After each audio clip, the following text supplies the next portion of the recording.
ინტელექტუალური თამაში, რომელიც მთელი საქართველოს მასშტაბით დღის პირველ საათზე დაიწყო, ოზურგეთში ჩატარდა. გამარჯვებული გუნდი უკვე თბილისში 24 მაისს საქართველოს პირველობაზე მიიღებს მონაწილეობას.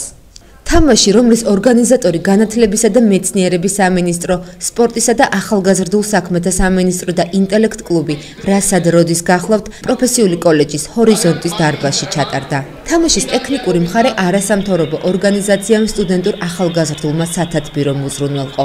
შეჯიბრში ოზურგეთიდან 31 საჯარო სკოლა იღებდა მონაწილეობას. დაძაბული და აზარტული ბრძოლის შემდეგ გამარჯვება ქვემონატანების საჯარო სკოლამ მოიპოვა. ჩოხატაურის სკოლებს შორის პირველ ადგილზე ღვთისმშობლის სახელობის საამრევლო სკოლა, ლანჩხუთში კი ნომერ 3 საჯარო სკოლა გავიდა. მნიშვნელოვანია ასეთი დღის არსებობა ზოგადად წელიწადში ერთხელ მაინც, მით უმეტეს რომ რაიონიდან თითქმის ყველა სკოლიდან არიან ბავშვები, დარწმუნებული ვარ ემზადებიან ამ დღისთვის და თავისთავად გარკვეულწოდნას შეიძენენ. ორგანიზატორების მიერ მოწოდებული კითხვები და მთელი საორგანიზაციო ნაწილი დახმარებისათვის, ბუნებრივია ამას მარტო რესურს ცენტრი ვერ შეძლებდა და მინდა ძალიან დიდი მადლობა გადაუხადო ბატონ ავთანდილ სირბილაშვილს და ბატონ კახალომაძეს, რომლებიც ჩვენთან ერთად არიან დღევანდელი დღის ორგანიზატორები, გამგეობის კულტურის სამსახური და მისი თანამშრომლები. ფინალი 24 მაისს თბილისში გაიმართება.